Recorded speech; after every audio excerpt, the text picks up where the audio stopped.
Welcome to the Arena Decklist Podcast. I'm Jerry Thompson, joined by Brian Gottlieb, a person who is still recovering from illness. I am on a laptop because I kind of dropped my PC and borked it a little bit, so we're a little scuffed this week, buddy. Well, we're on the road to recovery on all fronts. I do feel better than I felt last week, for sure, and I didn't have COVID. I went and did the PCR test and everything, which is, odd these days. If you get sick, you assume you probably have caught COVID. I did not, but I was still very sick, getting slightly better. As far as your computer, we've done some light diagnostic work. I'm kind of trying to push you forward to be a computer guy, to be comfortable reaching into your PC and things. And we're not really there yet. It's the thing that makes me say this the most, which is I think I was born a decade too early or a decade too late. Yeah. And part of it too is growing up poor, because I was just going to say, dude, yeah. I swear you took the words out of my mouth. That was going to be my next point. Sorry, I didn't mean to cut you off, but I was excited that you got to that. Go ahead. No, you're good. It was just I didn't have the internet until I was 18. Right. But I think it even goes beyond that. And this is something that I figured out as I started working, building my own PCs and doing this stuff, is that there's this fear of touching things that are expensive, because if you break something that's important, you don't get it back. There's not a backup. It's gone forever and you have to live without it. Or that's the way I always lived my life until a certain point. So the first time I ever touched my PC, where I knew if I mess this up, something could go wrong, it was terrifying for me. And at some point I just had to be I can just fix this. Yes, I may break this $90 part. That would be bad. I wouldn't be happy about it, but it doesn't ruin my life the way, had it happened when I was younger, it actually may have ruined my life. So that fear pervades into everything. And I think that's actually where the growing up poor thing affects me working on PCs more than just the lack of knowledge, not having the internet. Although I shared that as well, for sure. No, that's fair. I just think that if you give me an iPad when I'm 10 or something, then I just start learning how to code, and learning just everything I can about systems and computers and stuff like that. Yep. Because that's exactly the type of kid that I was. But yeah, I guess I've gotten over that more than you have, but I can certainly relate to especially for your PC, right? It's your most expensive and most used and probably most beloved toy. Yeah, I think those are all accurate. And when you grow up poor and you don't have a lot of stuff, you do tend to clutch onto those things. For sure. And I don't know why. Well, I guess I do know why. So when we were moving across the country, one of the things we did was, prioritize the things that are sort of important to you or irreplaceable or just expensive if they get damaged by the movers, and then we'll do that stuff ourselves. So one of the things I definitely took under my own control was my PC. I didn't ship my PC. So it definitely is very highly rated amongst my possessions. Yeah. So I don't know. I'm not that scared of breaking it. I do recognize that as a thing that is pretty likely to happen, but it's less likely than you think. That's why I always push people to do it, is that it does feel very fragile, but you can just mostly push stuff and nothing breaks in there. But I'm not very smart, so how to watch how to watch a YouTube video, though, and that's where I learned basically everything I know about building a computer and how they work. So I am confident you could get to the same place. That's maybe the worst time to bring up that point, because I've watched so many YouTube videos trying to troubleshoot a problem recently that is somewhat PC related, and I think this is one of those things where it's I've tried 30 different things and none of them have worked, and it's just still broken. So yeah, dude, I guess I can, but also not a high amount of confidence level for me being able to actually translate that into results. So all right, we'll get you there eventually. It's a slow process. We'll build you up to it. We'll get your PC up to snuff. We'll get my illness up to snuff, and eventually we'll be a whole podcast again. Maybe. I that thing wasn't entirely PC related. It's basically, I think what it comes down to is the Elgato capture card kind of sucks. Interesting. Okay. I mean, I usually hear very positive things about those capture cards. And in general, I actually like Elgato stuff a lot. My key light is Elgato. I use the Stream Deck. So interesting to hear you're having trouble with the capture card. I just got the Elgato face cam. It is very good. It is definitely an upgrade over the one that I had before. And to their credit, like I don't know if it's like meant to work with Switch or whatever, but that is what I got it for, and that's kind of what it's advertised for. But it's Okay. also supposed to be able to do mobile stuff. And I Mm, just cannot get it to do mobile stuff, and apparently neither can like half the internet, interesting. Interesting. even though it's supposed to do that. So I don't know. And I know that people are going to be like, "Oh yeah, I had this issue. Do this." I've tried it. Trust me. Like I've gone on every single goddamn Reddit thread and tried everything. Well, I hope that you are soon able to stream your. I'm assuming this is so you can share Snap exploits. Is that correct? Yeah, I mean, I didn't know if I was going to actually stream it or not, but I was definitely hanging out with some people on Discord and trying to figure out a way to stream it so it didn't look like crap. Hmm. Because there's obviously like a lot of third party things that you can use, and I was able to set up one of those pretty easily, pretty successfully. But then it's just in like 720 and Yeah. mobile. Mobile's just like so bad to stream on everything, and they need to fix it, just like Twitch, Discord, whatever.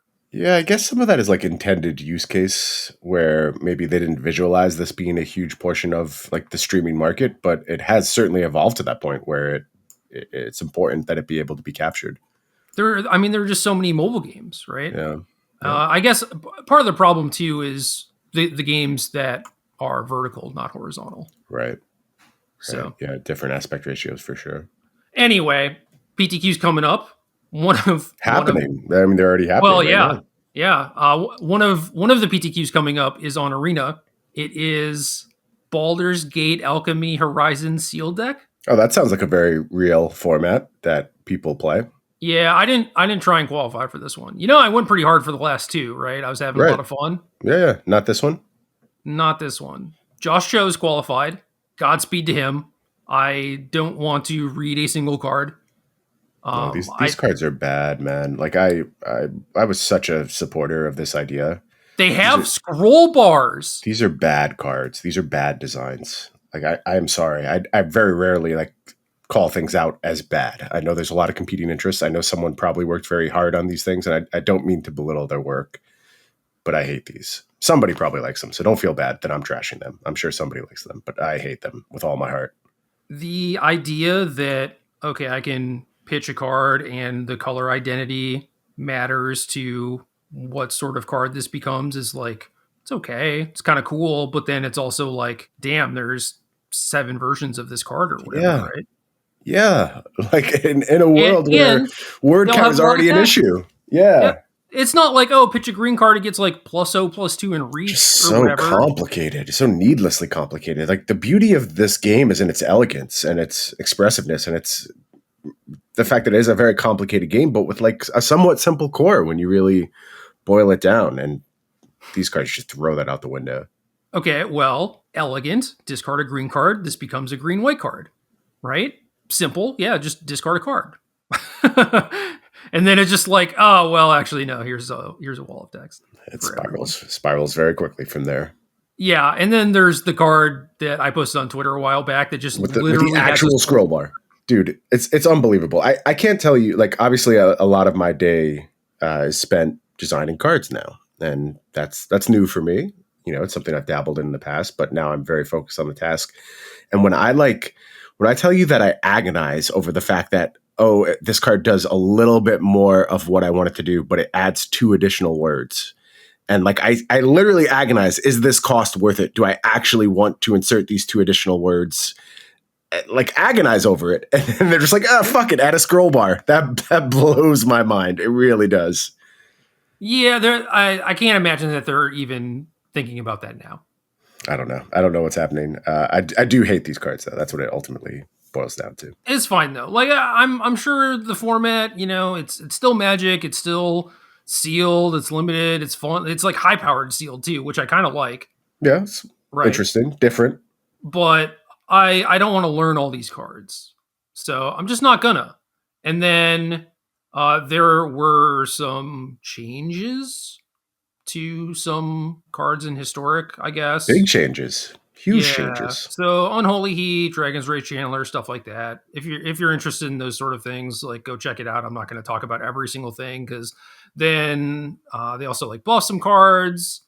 and it was a lot of stuff. Overall, I think like pretty positive, but does certainly make the format closer to being fake than real, which is Yep.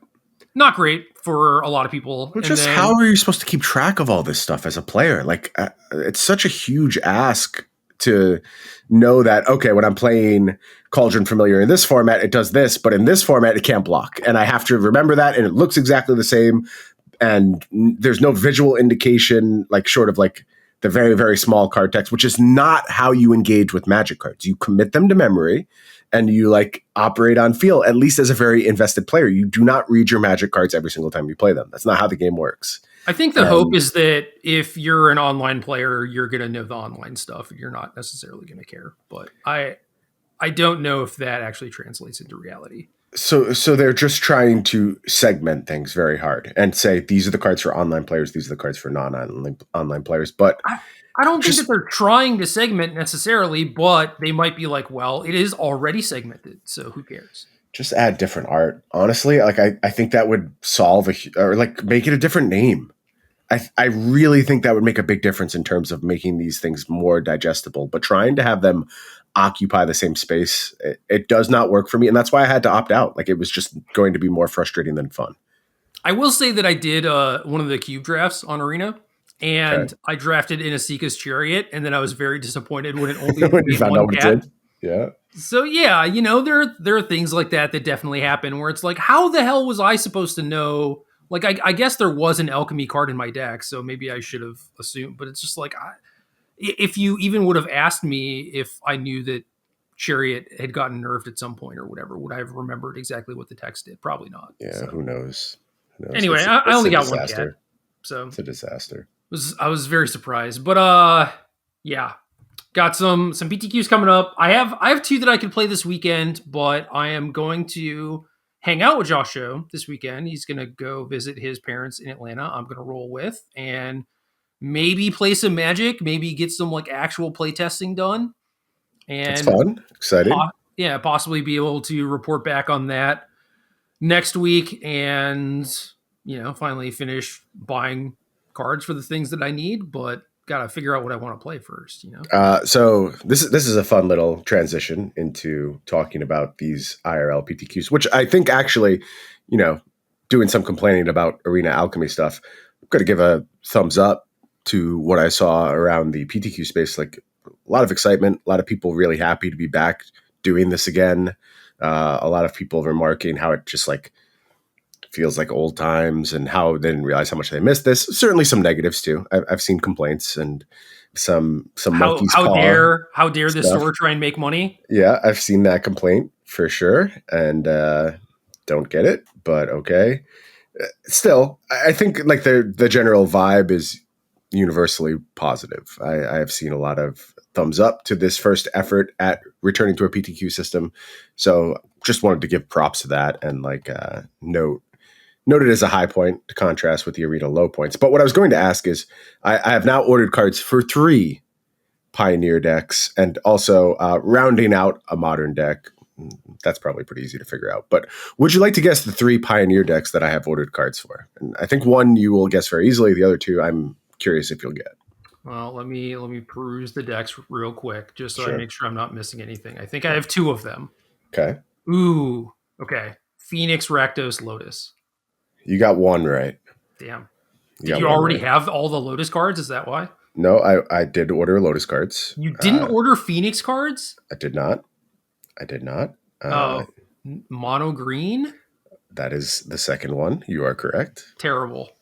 One Esper more. You want to take one Control. more shot? Esper Close. Blue-white control. Okay. Blue-white control. Yeah, you are a purist. So for Phoenix, I have everything but Ledger Shredders, I think. So like I could turn those up pretty quickly, I'm assuming, if I wanted to. So I didn't rule out that deck. And in fact, like very, very high on my choice list.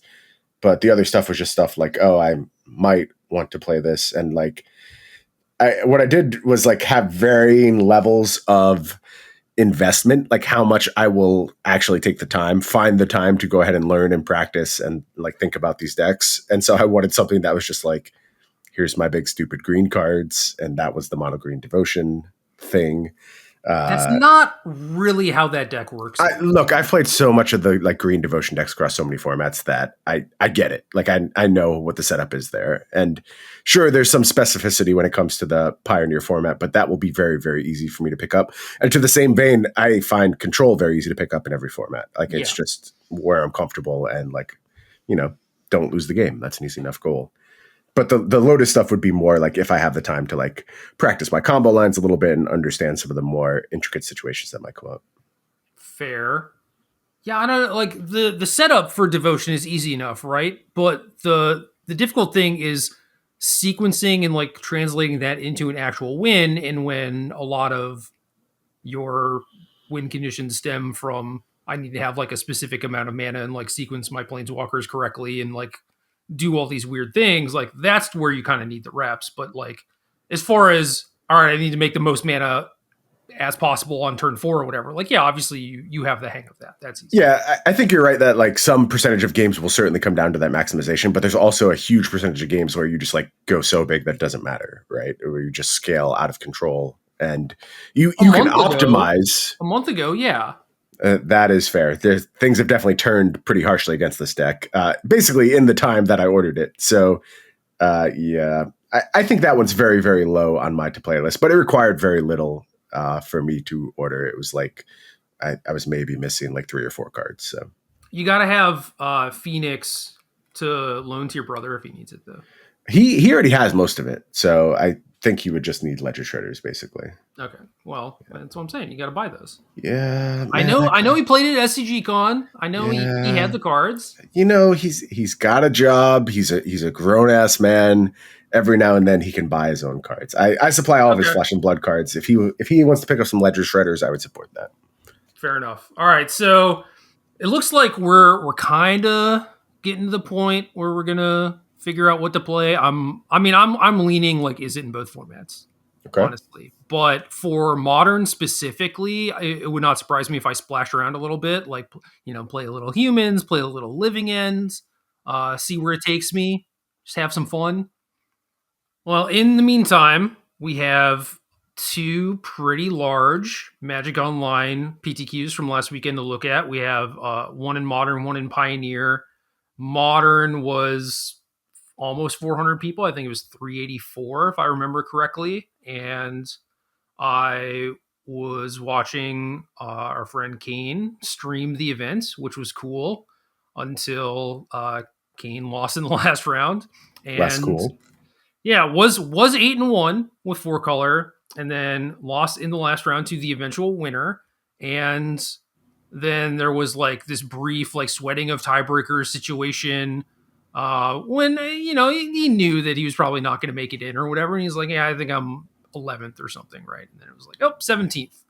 Yeah, I was just scrolling down trying to find Kane, and yeah, 17th. So that's a pretty dramatic drop off from playing the winning end. Yeah, 5 9-1s made it, and then 3 8-2. So it's like there's a lot of slots, and yeah, massive tournament. Yeah, being at 8-1 is like usually decent for the tiebreakers, right? But like there's so many other people in your situation too. So right. Turns out he was just not even close. But winner Max Magicer. Yeah, Magicer. Rhinos. And now, oddly, Wizards from exporting the Magic Online deck list is now putting Bone Crusher Giant in with the instants, yet Brazen Borrowers in with the creatures. Explain that. I can't. I cannot explain that, and I'm not going to try to. What I also can't explain is the continued success of Rhinos, because I continue to like trash this deck every opportunity I get, and it continues to do pretty well. So probably time to stop listening to me and look at the results. This was not the only copy of Rhinos in this top 8. 2 copies here. So, and the deck continues to perform very well. Doing the old classic in the sideboard to the 4-4-4-3 split. Been a while since I've seen one of those, but just keeping it clean, keeping it classy. 3 Blood Moon, 4 Force of Vigor, 4 Endurance, 4 Mystical Dispute. Knows the cards that they want, knows the matchups they want them in, and just keeping it simple. So big win here for Rhinos to kick off the PTQ season. What do you make of that, Gerald? 2 things.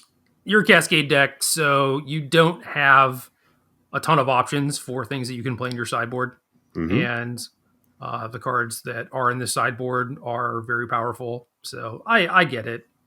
I'm not gonna besmirch the 4443, at least in rhinos specifically. I think that that's completely fine. But I feel like if we look through the rest of the decks, we're probably not going to see a lot of chalices. Nope. That's going to be my guess. And like Nope. that's the thing with the Cascade decks is like, yeah, they're going to have good weeks when no one is prepared for them, and that was probably the case here. And I think a lot of that has to do with Living End mostly being the primary Cascade deck, and then people just playing things like Unlicensed Hearst and being like, oh, I don't need Chalice anymore.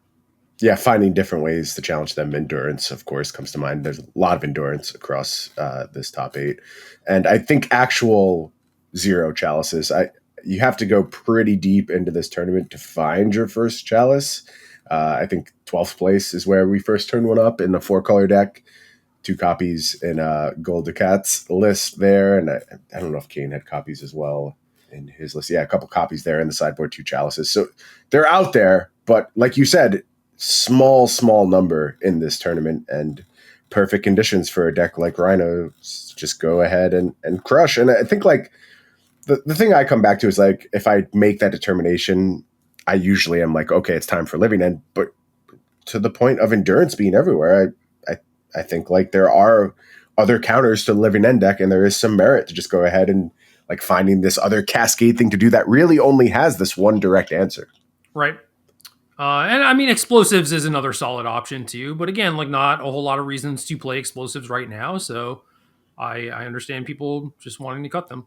Yeah, things like the Izzet deck really sidestepping explosives with the now Ragavan, Ledger Shredder, Murktide Regent threat base. Not a ton of Death Shadow in this event. So yeah, I think explosives also down. All these things paving the way for a really good setup for this Rhinos deck.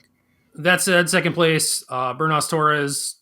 Is it Murktide with Ledger Shredder instead of DRC? 3 copies of explosives in the sideboard. Still not Okay. good enough. Yeah, came prepared and wasn't able to take it down. Interesting. And I think like you could point to a few options here that seem like they should give somewhat of an edge against this Rhinos deck, but Rhinos just pulls out wins where I never expected to. And like this seems like the leaner, more popular, frankly better deck when you put the two against each other, but Rhinos takes the W. I gotta figure out what I want to do with Murktide and what kind of list I want to play because like 4 Shredder, 3 Charm, 3 Murktide, still only 19 land seems pretty clunky to me. And DRC definitely has some issues and is not good in a lot of spots, but having a plethora of 1 drops is the thing that makes Counterspell good in my mind. Mm-hmm. Mm-hmm. So I gotta figure that out because like Shredder with Counterspell and Charm just seems very clunky to me. So that's gonna be the number one thing that I work on this weekend and try and figure out. Makes sense. The converted mana cost of your threats has risen a bit, so I can understand looking for some different options there. Any consideration to like more free spells in a deck like this? Are you looking at Force of Negation? Looking at, I see some subtleties in the sideboard here. Any of that have any appeal to you? I think that would be a slightly different deck, probably. Okay. Did you see the mono blue Chalice deck? No, I don't believe I did. I was just I saw a mono white Chalice control deck, which was very interesting, but not a mono blue one. I did not see mono white, but it was I don't know, basically the really weird Magic Online Merfolk decks just like taken 3 steps too far, where it's like Dismember, Borrower, Chalice, Force, Subtlety, still playing Sveiloon because it's just like a reasonable threat and Yeah, draw engine, so just yeah, like kind of like a sea stompy legacy deck, but yeah. A in little bit of mad science. in modern. That won a face to face tournament, and people picked it up from there. And it's just like, yeah, that is what you're describing. Kind of sounds like that, where you're like, oh, what about a bunch of like subtleties and forces and stuff? It's like, well, I guess that kind of already exists. Okay. Maybe no reason to bring that to this mix, but I'm curious what you come up with. I agree. The card Counterspell here, as much as I love it, doesn't really shine in this shell the way I see it. Too clunky. Third place, Mistaken Amulet. 32 lands, 60 main deck, 15 in the sideboard, no wild 6114 or anything. Pretty normal looking, honestly. Ready to go, baby. I got it all already sleeved up, already foil. Keep my decision simple. Let's go. You even have foil fire spouts. I do. I do have foil fire spouts. Yep. I have actually the from the vaults foil fire spouts. Yeah, of course you do. All right, Yeah, fourth one of my place. favorite ones. Fourth place, Zhao Andrade, Mono White Hammer, tight. Blacksmith skill in the mix here. Not something I see all the time in these deck lists. What do you think is causing that to make the cut? Uh, Stuff like Solitude would be my guess. Sure. Keep it Skills, simple. yeah, skill was showing up a little bit more and more as like a one of maybe like 2 months ago. And then I think basically whenever I've seen a deck list since then, they've just like added one. Like more copies just keep creeping into the deck. Well, So that's the way it happens sometimes. Is, someone tries one of these on a lark, and then you find out, oh, this actually solves a bunch of things that I was struggling with, and more copies creep in. yeah. So yeah, just mono white, no weirdo blue splash or anything, and skill instead of spell pierce or meddling mage or Lavinia or whatever like that is maybe just the interaction that you need. Like if you don't have the engine of Luris or Reality Chip, Hmm. then you are trying to focus on basically being an Infect deck, and Blossoming Defense is one of the best cards in Infect. So it doesn't surprise me that skill is very good here. Yeah. Cool adaptation and focusing on a very clear game plan, which I always like when it comes to deck building, like knowing how you actually intend to win the game. Yep. Fifth place, E Principe, Mono Green Tron. Odd Hmm. choice, I Yeah. guess. Look, turn 3 card, still pretty good. It Still still good. beats a lot of people if you high roll. It's nice. You have these Passages now as a little bit more insurance. I've never loved Thragtusk in the main of Tron, but I know I differ a lot from other people when it comes to that card. So that's fine. It's all fine. It ultimately comes down to like, did you make your Tron a bunch? And I like this deck to be around. I like when it is in small numbers and something you have to like kind of consider. I think it puts a fun limitation on the format, even if the gameplay is not all that fun. It's a good puzzle to have to account for. And it's interesting because I don't think I've really seen a lot of people playing this or even like talking about it as potentially a viable choice. And, there's only like two Relic of Progenitus main decks. So I don't think it was like, oh, yeah, this just happens to incidentally be fine against Living End or whatever. Right. So yeah, interesting that this was the deck of choice and also like did pretty well. Principe was 9-0, and then I don't know like what happened in the last round if they like conceded or actually played it out or whatever, but it's like Hmm. that's a hell of a run. Yeah, absolutely. Tron always capable of things like that, often from out of nowhere as well. So Texas sixth place, Living End, Griefs, pretty normal sideboard. I saw like some canister lists and Sodec lists that had like a bunch of different like weirdo one ofs and stuff. This is not 4443, but some twos, a four, and a one. yeah, like I said, I usually if I think like Chalice is at a low and I want to cascade, this is usually the deck I prefer in that scenario. I think it's very consistent, very powerful, has like an acceptable but not great B plan at this point. So you win more games than you used to hard casting your stuff in Living End, and I appreciate that. But yeah, the choice of rhinos instead in this metagame seems to make some sense actually. So I have to eat some crow and maybe concede that if I were to cascade right now, it might be rhinos that I was doing it with. So Texas lost to Rhinos. Tron lost to Hammer. That all seems pretty normal Yeah, to me. mostly tracks. Seventh place underscore stream.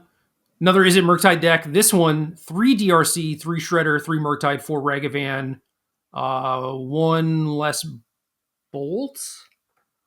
And where are the other slots coming from? One Bolt, one Shredder, and a Dress Down. Okay. Yeah, it looks like just some trims to get to a little bit wider threat base. Yeah, I'm kind of down with this. Seems fine. I like the idea of minimum effective dose. That's something I talk a lot about in deck building, where how do you present this different angle without like really warping your deck hard against it? This deck can obviously do all the things that the previous deck could do, with the exception of dress down until we get to sideboarding. But you also have some higher density of one drops, and you're able to play that sort of protect the queen scenario with either Ragavan or Dragon's Rage Channeler and some counterspell action a lot more efficiently. So interesting way to set up your deck here. And Stream lost to the Mirror. Okay. And then eighth place, Issa Cannoli with another Rhinos deck that's lost to Amulet. Yeah, looking basically the same as the other Rhinos deck with the sideboard exception of getting away from Mystical Disputes and going into Core Firewalker instead. So maybe anticipating a little bit more burn action. Burn mostly absent from this tournament, though, at least when we get to the top tables. Yeah, but super open field, right? Like 400 Oh, people. for sure. For Like, sure, yeah. that's the kind of move that if I were going into a local store PTQ, like that is the type of thing that I'd be like, yeah, you should probably consider doing this. Especially if you have any knowledge of like, this good player is here, always plays burn. I expect to have to beat them somewhere along the way. It's kind of like a very easy way to pad those matchups a little bit. Right. Do you want to go through the rest of these really quickly too? Yeah, if there's anything that interests you in particular, we can take a look at it. I haven't looked yet, so. Oh, okay. Surprise then, Gerald. Surprise. Ninth place, Living End. Again, like these are all folks that were on breakers too, like A2 on breakers. Mm-hmm. Yeah, any of these could have been in the top 8. 10th place, Yawgmoth. Always that one Yawgmoth deck in every single one of these tournaments, just like floating around, very rarely winning, but it's always there. 11th place, Death Shadow, now with Ledger Shredder and one less Death Shadow. Okay. Sure. 12th place, 4-color. That's our first 4-color deck. Yeah, I would say a down week for 4-color in general. Like we mentioned, though, missing a bunch on breakers, so I'm not writing this deck off, but you generally expect more when it comes to modern top 8s. 13th, another Murktide deck. This one lightly splashing for some Teferis. Yeah. And DRC no Shredder. Interesting. Sideboard Monastery Mentors, too, so not getting a ton out of the White Splash. Kataki in the sideboard. I haven't seen a Kataki in quite some time. Yeah. OG Wars Wage, so some interesting choices from the White Splash. Ooh. Another Murktide deck in 14th. 2 Hearse main, a dress down main, creature suite of 4 Ragavan, 2 DRC, 2 Shredder, 1 Snapcaster, 3 Murktide. Covering a lot of bases there. And I mean, what do you think of Unlicensed Hearse as a main deck card? This is an interesting one to me. Small doses. Okay. If you really want to, you can. I probably wouldn't. Do you think that's closer to a hard read where you're just like, there's going to be a lot of graveyards I have to account for, more than just like, this is a generically good card I can afford to play against everyone? I don't think one is bad. It's kind of in the same vein as playing one dress down, right? It's like, well, dress down at the worst cycles and has a lot of upside against like Saga tokens and Solitude and Primeval Titan and stuff like that. So Hearse at the very worst is like still going to be a pretty reasonable threat at some point. And most decks interact with the graveyard a little bit. Yep. To some degree. So I wouldn't want to overload on them. I think 2 is a lot. Okay. But not disqualifying the chance of maybe having that flashy 1 Hearse in the main deck. Yeah, I think it's fine. I don't think it necessarily has to be a hard read for Living End or anything, but it could be like, oh, well, there's like a lot of Murktide and Living End and other assorted things that use the graveyard or whatever. So like one seems fine. And it's like, okay, yeah, I could buy that. Cool. But then I don't know if I would like also be like, well, I kind of like the 1 dress down and a few extra creatures and get a little fun of going on. Yeah, the list is a little all over the place, which I don't know, maybe serve them well. Who knows? 15th place, Blue White Urza, Vesper Sentinel, Ingenious Smith, pile of stuff. Yeah, these decks just they appeal to me broadly. Like I enjoy these type of decks. I want them to exist. As far as like choosing to play them in a tournament, they don't offer much that I see. I'm not drawn to them for any reason. This is a deck that I would love to play in like the Jund era. Yeah. Yeah, it's like very can grind, can play pretty fair. There's a lot of card advantage and a lot of interesting angles you could take, but I just don't know who you're supposed to be favored against with a list like this. You're sort of doing like the four color thing, but you're smaller than them. Yeah, way worse. Way worse in my opinion. 16th place, Gruul, Valakut, Wish, Scapeshift thing. Good way of describing it. I will never get tricked into playing these decks again. I think they're fine, honestly. If you want a 45% deck that does like this specific thing, you can go ahead and play it. But again, I don't know who this actually has an edge against these days. It just doesn't line up with anything else going on in the format. No, it's like four color and shadow. That's it. That's why they played it in the box. Yeah, there's just not like the density of those two decks is not present in this No, I tournament know. or any tournament. And I mean, they said that too. Like Will won the Mox and was like, "Yeah, don't play this deck," you know. Okay. But then obviously the next day you see it, 5-0ing leagues and whatnot. And it's like, okay. Yep. That's how those things go. 17th place, Kane with four color. Kane's put a lot of work into this deck. Like if you want very good updated deck list, you could do way worse than just copying his. Love that main deck, Emrakul. Let's go. Yeah, exactly. I mean, so that was a card that I think served him pretty well, but was also mainly there for mirrors. And it's like, well, this is a week where mirrors are trending down a little bit. I know they played the mirror twice, but that's just one of those things where it's like, I don't think it's time for this anymore. Cause like you need to be concerned about beating everyone else first. Yeah. Field's getting too wide. 18th place Dredge. Okay. I don't have anything to add. The dredge player is going to dredge. They believe with all their hearts all the time, and they are occasionally right. So here's hoping for them. Living End, Burn, another Tron deck. Could be time for Renaissance. Another Amulet deck. Weird four color deck. Some Oath of Nissas, Risen Reef, main deck Obsidian Charmaw for all the Tron decks, I guess. Well prepared. Another Murktide deck. No DRC, one subtlety. Four color Elemental Cascade Glimpse of Tomorrow deck. I think this is probably the best version of this deck, but I don't know. Like this deck is sweet, but I would probably Rhinos instead, unless you're like, well, Cascade is good and four colors really big. Then maybe I would do this, but okay. Again, a very specific call. Right. Another burn deck. Yawgmoth, Burn, Tron, Rhinos, Indomitable Creativity, Archon of Cruelty.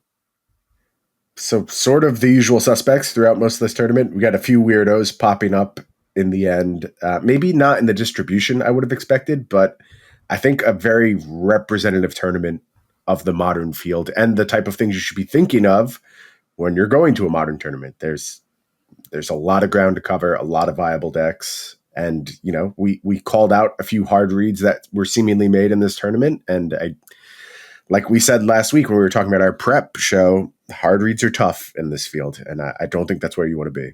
Yeah.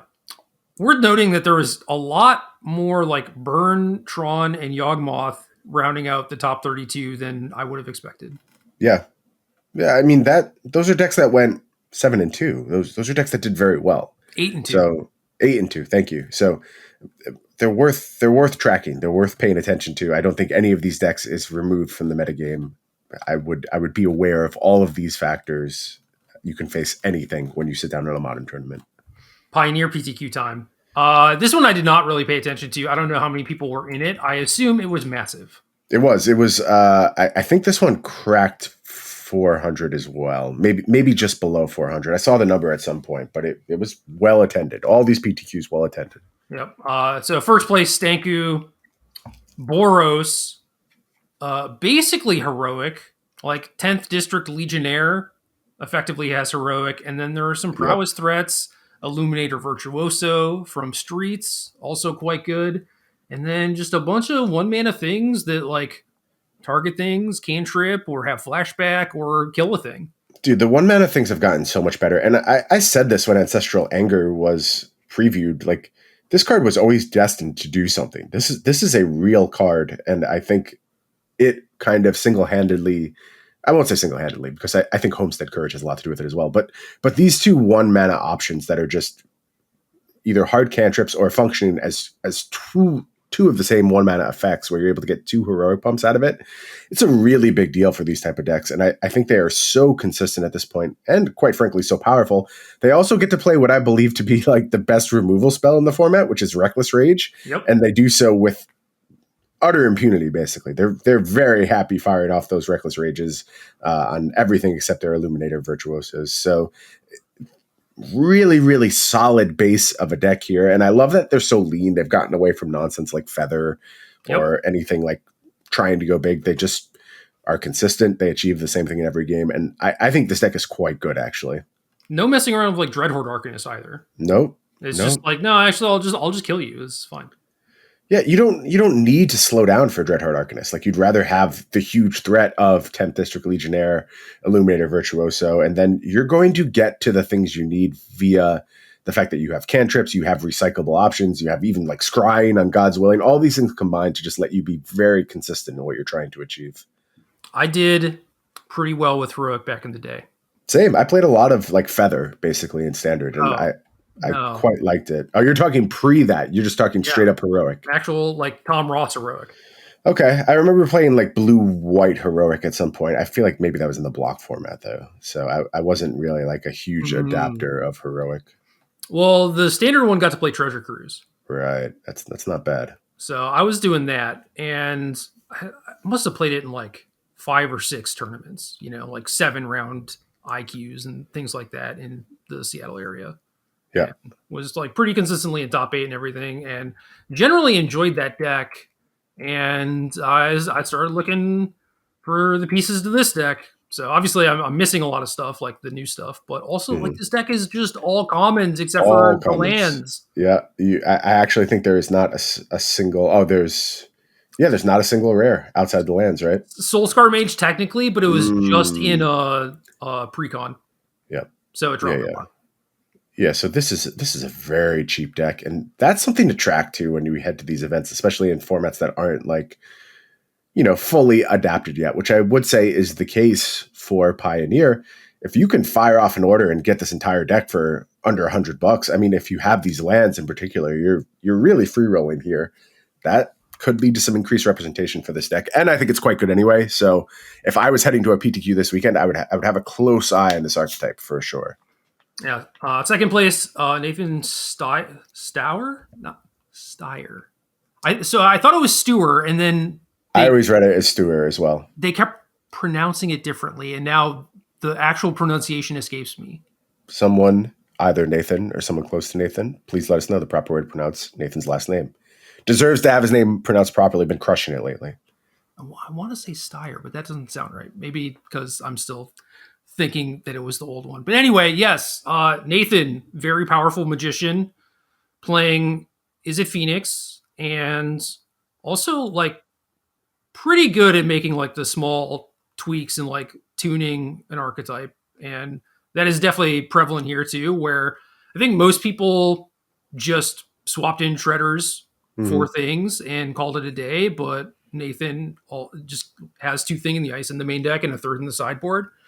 Which is honestly like a pretty good call right now, especially after Heroic wins the PTQ, right? Because that's probably going to catch on a lot. And then, yeah, just a lot of diversity in the removal suite, like 1 Strangle, 1 Lava Coil, 2 Fiery Impulse, 3 Lava Axe, still doing 4 pieces of the puzzle, 6 Delve spells with 2 iterations. So I like this list a lot. This is definitely where I would start.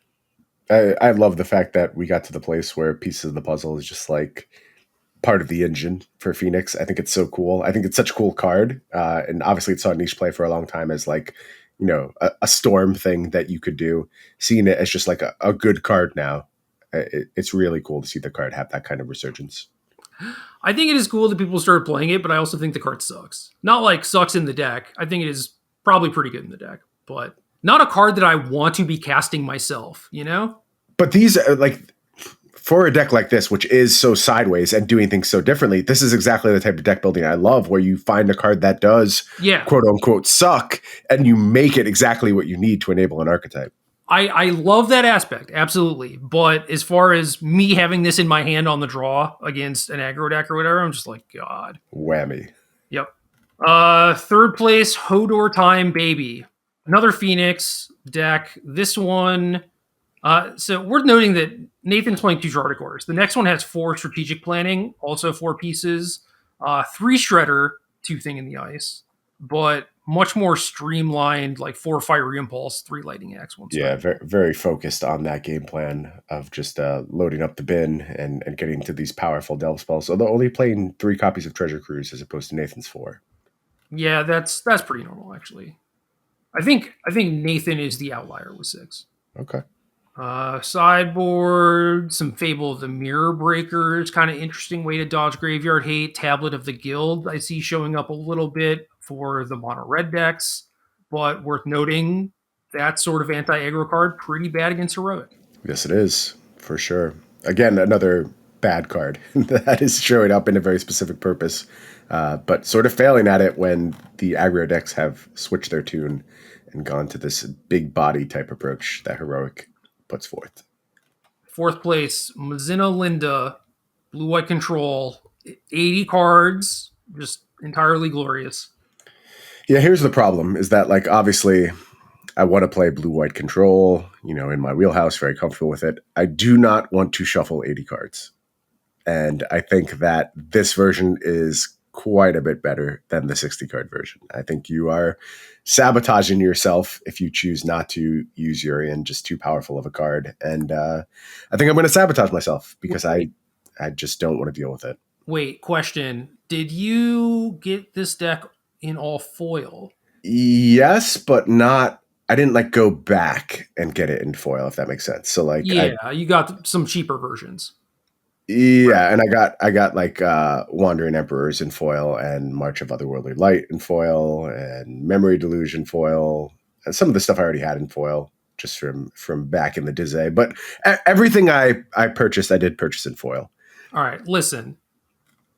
80 cards, non-foil, not double sleeved, is probably the same thing as your 60 card amulet deck that is foil and double sleeved.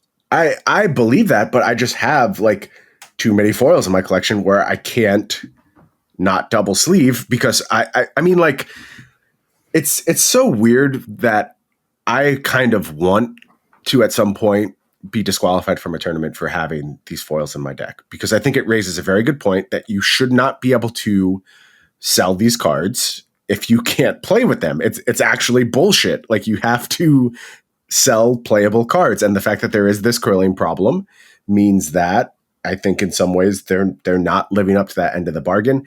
At the same time, when like it ultimately happens to me, which I'm assuming it will at some point, people in some number are going to say, "Oh, look, Brian's cheating. Always knew he was a cheater. Must be a scumbag." Like it's just going to happen, and I'm prepared for that. And at the same time, not prepared for it. So I won't commit to being like, oh, I'm just going to play my foils, take my punishment, and like make a stand against wizards selling us Pringles, which they absolutely should not be doing, and like still wanting to not be yelled at by random strangers on the internet who are going to call me a cheater. I don't know. I think it would be different if Wizards themselves were a printing company. But they, okay, they make a purposeful decision to sell foils at a premium. Like I understand if they were just slotted into decks and then your criticism stands, but when you're like, I will charge you more for this thing, and also it might get you disqualified from a tournament. All right, listen. Do you think that they want your foils to curl? No, of course not. Okay. Of course not. So then why haven't they fixed it? Well, because they can't. It can't be fixed. What they would it's like, oh, find a new printer. It's like y'all realize that they have tried a bunch of different. Yeah, it can't be fixed. I'm sure it can't be fixed. I'm positive of that. So then it's like, well, design a different foiling look or whatever to make it so the process doesn't curl the card. And it's like, I don't know that they have the knowledge to be able to do that because they're not the ones like making the printers and making the ingredients or whatever and like doing the process. And like, I wish that, you could just make a game where the foils and non-foils, like the foils looked cool, but had the same like card stock and thickness or whatever as a non-foil. That would be awesome. Yep. What they actually need to do is enforce the rules, quote unquote, against foils based on intent. If there are cards in my deck that are like, if I tried really hard, I could cut to them, then if I'm not cutting to them, it doesn't matter.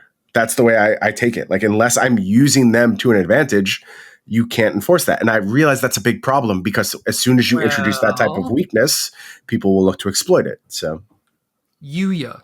yeah. Yuya's cards are marked. Your foils are marked. Is Yuya cutting to his Tron lands? Well, probably not, because Probably not. it's a pro tour and his opponents are always shuffling. So what it is doing is like giving him an edge of like knowing what his top whatever card is. It's bad.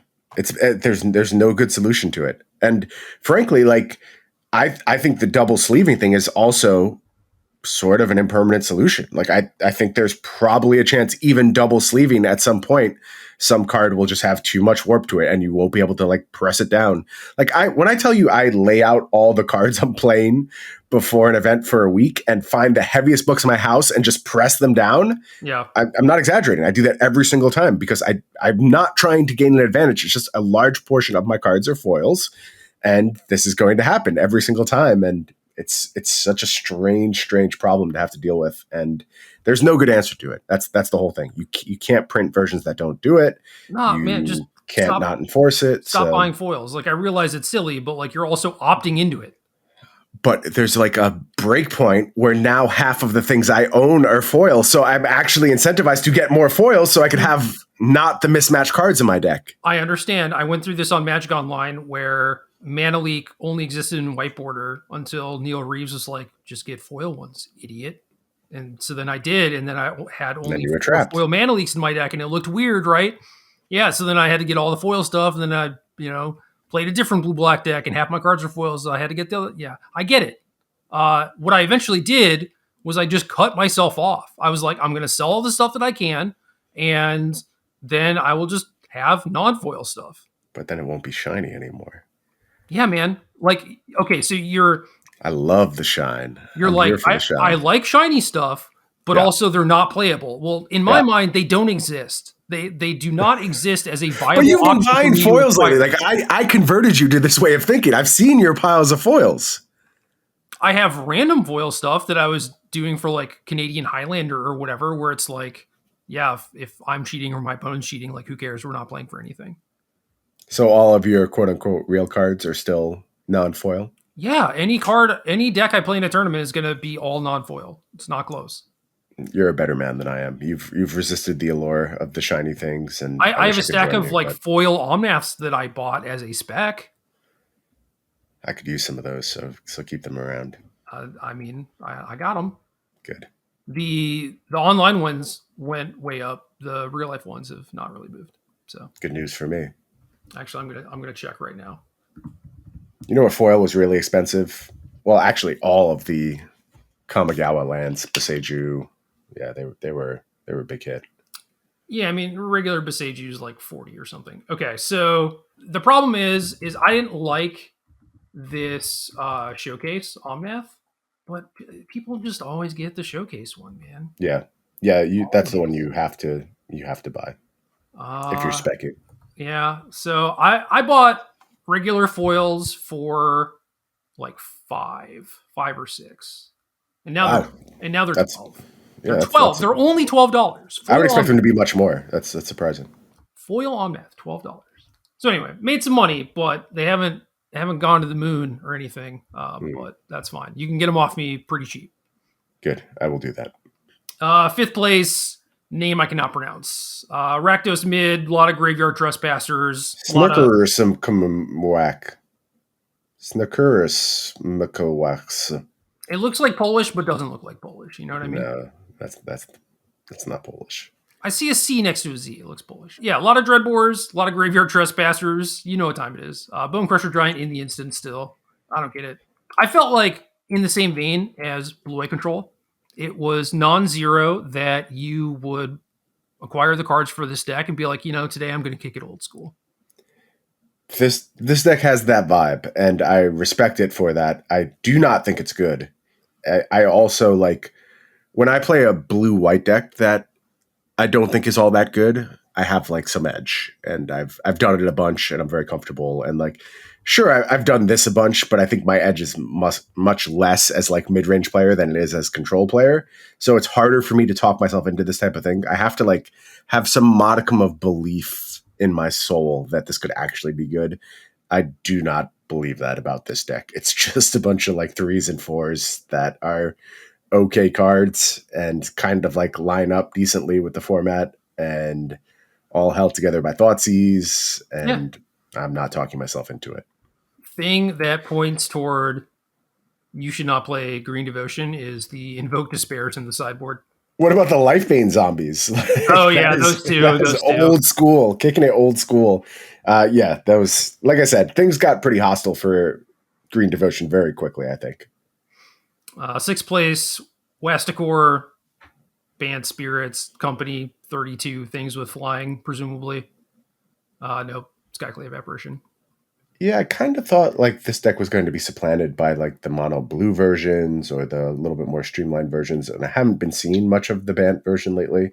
I prefer the mono blue list. I think I I do like the too. engine of Curious Obsession a little bit more. So I don't know. If you were like good at Collected Company, maybe you could talk yourself into this, but I don't have to worry about that. It's also weird to play like Tribal Collected Company in a field full of just one mana removal, just like Hmm. copious amounts of removal, because it's like, when is your Supreme Phantom or whatever ever going to accomplish anything? That is a fair question, and it's not even like we have an old school setup where we could like set up the double hexproof lock and lock out our opponent's stuff. So yeah, I don't know. This deck not super appealing to me right now. Seventh place, Dark 24, Boros Heroic, 3 Dreadhorde Arcanist over a 10th District Legionnaire and 2 of the Soulscar Mages, and then Spikefield Hazard instead of a Mountain. Otherwise, I'm I'm a Dreadhorde Arcanist fan, but I'm off it in this deck. I really ah, like the streamlined approach. I love like turning on your Reckless Rages more reliably. So actually going to pry these Dreadhorde Arcanists out of my hands at this point and talk me into a more linear version like the version in first place. I do kind of like this sideboard better. Portable Hole, Showdown of the Scalds, like those are magic cards. Scalds is going to let you play some long games for sure and kind of pays both sides of your game plan. So that's a card I could see getting behind. Eighth place, Elvan, 1, 2, 3, 4, Phoenix. 1 Crackling Drake to go with their 4 Ledger Shredders and 4 Arclight Phoenixes, 5 Delve spells, another 8 1 mana removal spells, 3 Impulse, 3 Axe, 2 Strangle. Yeah, no real takeaway from this list as far as I'm concerned. I am curious if like graveyards become more hated if we do see a shift back to Crackling Drake, but four mana is a lot in this format. So I think like if I was playing Crackling Drake, 1 would be about my limit. It's weird to play 1 main and then not have like another copy in the sideboard. Sometimes though, like it is a very effective card at just like being your out. Like I can just play towards this thing. Eventually, I will get there, and that is how I will win this game. Yeah, but then I'll want 2 of them. Okay, fair enough. Ninth place, Jund Food. Cauldron Familiar can still block IRL. Nice, big upgrade for Cauldron Familiar. Keep that in mind while you're playing. 10th place, another Boros deck. This one also with the Dread Hordes. 11th place, Is It, but the weird big one with Narset and Days Undoing for when Phoenix was kind of getting clowned by Graveyard Hate. Mm-hmm. Anticipate instead of Expressive Iteration. That's quite a downgrade. That feels bad. 12th place, Mono White Humans ish. Yeah. Yeah, you're a humans dude. What do you think of this one? I would have more colors probably. Okay. The 1-drops are so bad, right? You're just like, oh yeah, Dauntless Bodyguard. Not a Kytheon fan? Come on, it becomes a Gideon for 1 mana. I mean, it's fine. It's not good. No, They, it's not. that's the kind of card you play as like your 13th 1-drop when you've decided that 12 is not enough. I can definitely count on one hand the number of times I've flipped a Kytheon, and then even once I have the Gideon, it tends to be underwhelming. So 13th place, Mono Blue Spirits for Geistlight Snare, 2 Lofty Denial. For counter spells, 3 Slip Out the Back for protection, 4 Curious Obsession, 24 Flying Creatures. yeah, I still quite like this deck. Yeah, I this think is the it's a stuff. very fine choice. Yeah. 14th, Blue White, 60 cards. Now we're talking my language. Okay. 15th place, Mono Green. Yeah. I mean, this is the list, right, for the most part. And they've gotten some cool stuff going on in the sideboard. I love like the Pestilent Cauldron that you get to use your Karn for. There's a Chain Veil now. So all these things are very interesting. Yeah, like we said, when the Lifebane Zombies come out, it's going to be a tough time to play this deck.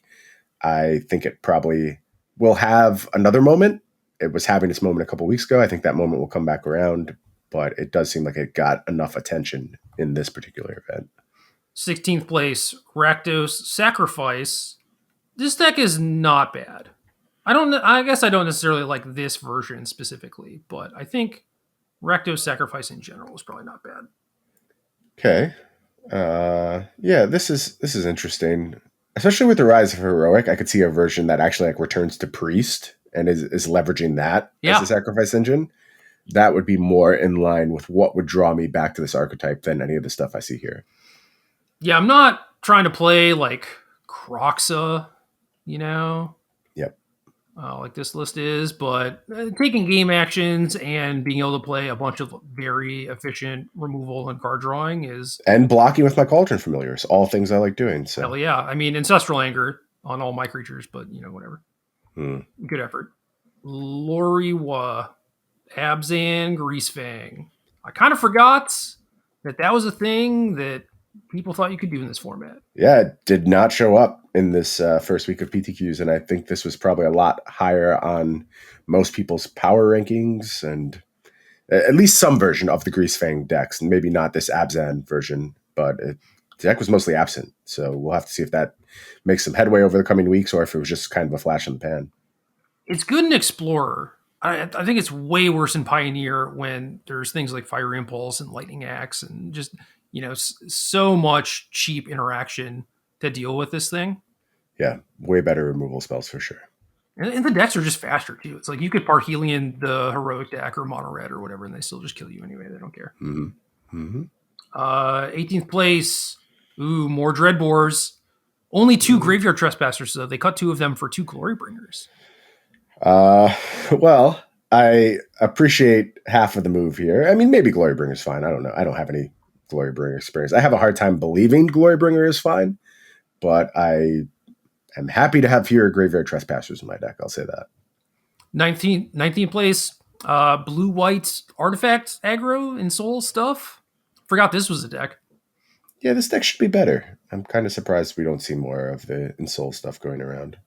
I think you kind of just get like chump blocked in a lot of instances. Maybe the removal too, like the removal just being so much better is what's really holding them back. Well, I mean, in theory, you're supposed to like put Ensoul on a indestructible thing or whatever, and you have Patchwork Automaton now, which is pretty good at shrugging off the 1 mana removal. So yeah, there's stuff like March though that's like floating around. That's way more versatile than removal spell used to be. Although it's not a super widely played card in this format. Yeah, it's definitely true, but blue-white control is pretty bad. So blasphemy. Another mono green deck in 20th. 21st is some more Rakdos Sack. This one with no Croxes, so I like the look of this one a little bit better, but maybe a little bit lighter on interaction than I would like. There's just like a lot of Fables and Call of the Death Dwellers and stuff like that. Only get Priest in the mix, and then I'll start considering it. But until then, I don't have a reason to play this deck. Dude, Priest Unlucky Witness, like I am sick, dude. I am in. Let's go.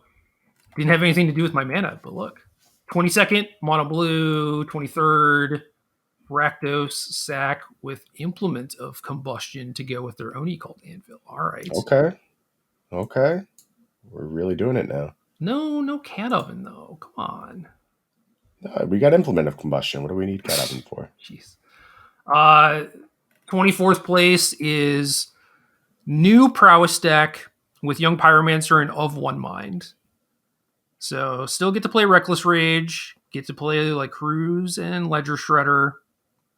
Mhm. This is like another way to go when Phoenix's graveyard is kind of under attack, but I don't know. Now I think a lot of the cards that you're playing are just a little too mopey. I really want this to be good. I am skeptical. I think you have a lot of A plus B here, and the times where your A plus B doesn't pay off are going to be very painful. And when it does pay off, you are left with like a version of a deck that is probably worse than the existing Izzet stuff. So not really pulled to this one, although I hope I can be proven wrong because I would love to play this deck. No basic land. So greedy. It is a little greedy. Really had to get that Sekenzen in there. 25th, Rakdos. Cut to ribbons. Let's go. 26th, Rakdos Love that card. back. 27th, Niv Mizzet Reborn. The most copies of any individual land in the deck is 2. Perfect mana base. A lot of 2s and 1s. Another Phoenix deck. Shredder Phoenix, nothing else for creatures. Our first Lotus Field deck. Why is this deck so bad? Like I just don't get it. I really don't. Like I feel like this deck should be winning more than it does. Yeah, I think that people are pretty like a lot of matchups are naturally pretty bad against it, and then also people are like skimping on sideboard hate for it. But I think as the format speeds up, this deck gets a little bit worse and is also kind of inconsistent. You know, like if you have field on time and like a thespian stage on time and the untap stuff into like the card drawing and whatever, like obviously you're golden, but all of that stuff has to go well for you. So I don't know. I am. I got Arboreal Grazer. Arboreal Grazer will just hold the fort forever. I'll hard cast that Fey of Wishes, get a little 1/4 going. I got all the time I need, baby. I am terrified of this deck, absolutely. But I also think that a lot of things that I would gravitate towards would inherently have a pretty bad matchup against it. Yep, that makes sense. So one of the upsides to being like, oh, maybe this heroic deck is not that bad. You know, it's like, well, I probably just get to clown this deck, so it makes me happy. I don't know. I think my Grazer is going to be up to the task, doing a lot of blocking. Non-ancestral anchor, sorry. Whammy. Yet again. All right. Card's good. Really Phoenix, good. Phoenix, and then 31st place, Band Company, the weird stuff. Archon of Memory is very good. Band cards. Yeah, Reflector Mage, Lovestruck Beast. No thanks. 32nd place, Heroic. Cool. Finish things off the way that we started them. Yeah. Also with no Arcanist. So, you know, in line with that setup, that ultimately took down the tournament, which I really like. Are you sure there were over 400 people in this? No, I'm not. All the people that made top 8 had 8 wins. Okay, so they would have had to. No, there's one with 9. Well, yeah, but I mean, everyone with 8 wins. 9 rounds. What's the 9-round breakpoint? Everyone with 8 wins made it. So yeah, it kind of looks to me like a big 9-rounder. I mean, whatever. Like either way, it's 12. Really big. Yeah, maybe this was more in the range of like 300 people, which, you know, for what is essentially a pre-TQ, it's not actually a hard PTQ the way these events used to be. Still a very good number. Although, you know, I waffle back and forth on Magic Online numbers because I'm like, oh, 300 people showing up, that's really good. That's also in the entire world. And when you think about like only 300 people out of the billions in the world decided to play this event, it seems kind of small. But I don't know. But time zones and needing to like buy a deck and... Yeah. I mean, look, I didn't play it, so I get it. I understand where they're coming from. Yeah, I also saw a lot of posts after the event that are like, I'm never playing another, 10-round Magic event again or whatever. I used to play. I finished second in a like 1,200 person Magic Online PTQ. So I've been through it. I've lived it, and I get it. I understand where these people are coming from. And somewhere along the line, I was like, I'm never doing this again. So respect. I understand where you're coming from. Yeah, you want to do 8 rounds cut to day 2? Cool. I can do that, But 10 rounds plus cut to top 8, like you lose in the finals, you get $400 or whatever. It's like, yeah, no, did not cut it. I'm good. All right. Moral of the story is red cards are tight. I think that's fair. I think the bigger moral of the story for me is that you have a lot of options in both these formats, and I don't think either of these metagames are solved. I think there's a lot of ways to play these games, and I think we're set up for a pretty fun round of PTQs, and I'm excited that the format is a little bit more focused. Like, it's not just like, oh, it's Pioneer season or it's Modern season, but being able to just focus on these two types of tournaments is really cool. It has some of that old PTQ vibe, and I'm appreciating it. So Nah, far, you also have to focus on Baldur's Gate, Alchemy Horizons Sealed. you don't just don't. I'm telling you, like, even if like this was the way you were finally going to make the Pro Tour, your life is just better if you just skip this. Also, there's always going to be an asterisk next to it too. It's like qualifying for the PT via cube or whatever. People are always like, like, does that really count? And yeah, the answer is yes, because you're winning like a 400 person cube tournament or whatever. But Right, still very tough, but yeah, I just think like it's not only in the short term, in the long term, the more we as a group just point out how stupid alchemy is, the better off we'll all be, because like maybe then it can go away and we can get back to PTQs in reasonable formats. yeah, I don't know what is a better plan, if it is to bring up the things that make it look silly or just not talk about it. Because on one hand, there's certainly merit to just letting it fade from everyone's memory versus like Yep. continually Yep. bringing it up like it is a thing that matters. But on the other hand, it's like, look how continually bad this thing is. That also has merit. I'm going to do what makes me happy. And when it comes to cards with scroll bars, it's going to make me happy to talk shit about them. I'm sure of that. So It's low hanging fruit, though. that it is. So I don't know. I'm kind of in the camp of we should just never talk about it again. We'll see. We'll see how much they raise our cackles. That's what it really comes down to, is like, how offended are we? If they only do a little bit of offensive stuff, then we'll just be like, whatever, don't pay attention to them. But when they really cross the line, that's when they'll How probably can get us it get back. worse, Brian? They also banned a card. They banned a They'll card when they find a could just way. nerf stuff. I didn't mind that as much. Honestly, I thought that was fine. I thought their reasoning for that actually was pretty on point. I mean, it's still funny. It is funny. I will give you that. But Grinning Ignis is a stupid card, and not one you can make an interesting card. So I'm fine with that. Yeah, but they haven't made interesting cards yet. Anyway, game. Game.